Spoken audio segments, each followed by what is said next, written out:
Speaker साहब, मैं तहे दिल से शुक्रगुजार हूं कि आपने जीरो ओवर में मुझे मौका दिया। मैं आपके जरिए से हुकूमत के सामने ये बताना चाहता हूं साहब कि नामपल्ली हलके में मेजर गवर्नमेंट हॉस्पिटल से जो रियासत तेलंगाना के सबसे बड़े हॉस्पिटल है, एक है MNJ कैंसर हॉस्पिटल, दूसरा है नीलोफर चिल्ड्रंस हॉस्पिटल, तीसरा है सरोजनी देवी आई हॉस्पिटल और एक सबसे बेहतर परफॉर्मिंग नामपल्ली वार्ड हॉस्पिटल है साहब, जिसके ऊपर हुकूमत की नजर होना सख्त जरूरी है। नामपल्ली एरिया हॉस्पिटल में करीबन 500 से ज्यादा आउट पेशेंट्स हर रोज आते हैं और उसका आउट पेशेंट वार्ड तकरीबन पूरा कंजस्टेड हो चुका है और वहां पे जो गरीब आता है उनके लिए कई दुश्वारियां वहां पे हो रही है। और खास तौर से वहां पे जो डॉक्टर्स के पोस्ट है, चाहे वो नामपल्ली एरिया हॉस्पिटल रही है या नीलोफर रही है या सरोजनी और MNJ, कई डॉक्टर्स के पोस्ट वेकेंट है और जो प्रेजेंट डॉक्टर्स हैं उनके ऊपर बहुत ज्यादा प्रेशर बढ़ गया है इतने ज्यादा नंबर्स को कैटर करने के लिए। मेरी आपसे दरखास्त है साहब कि ये ऐसे हॉस्पिटल्स हैं जो तेलंगाना के ज्यादातर गरीबों के जो मेजर बीमारियां हैं और जो बच्चों का इलाज है यहाँ पे हो रहा है और हमें उन डॉक्टर्स का प्रेशर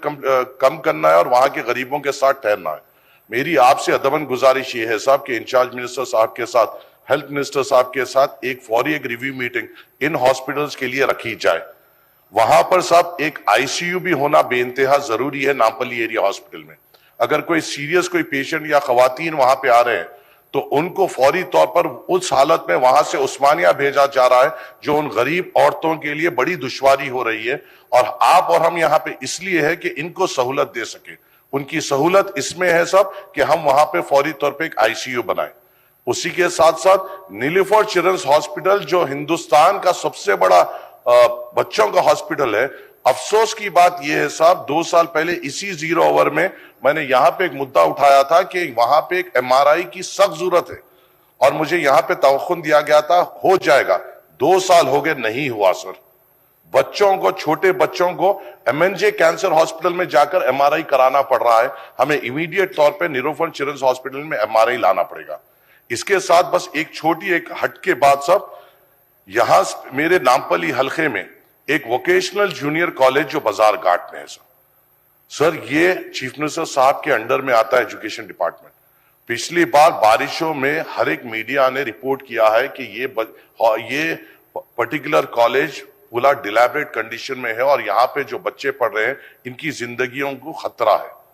सर। उतना बड़ा इश्तिहारात पर अखबारात में आए, तेलुगु मीडिया में आए, मगर अफसोस की बात है साहब हमारे लिए कोई ओहदेदार वहां पर आगे बढ़कर उसके लिए क्या इक़दाम लेना चाहिए, किस तरीके से जल्दी उसका सैंक्शन लेते हुए वहां पे एक तामीराती काम शुरू करना चाहिए, इसके ऊपर इक़दाम नहीं ले रहे सर।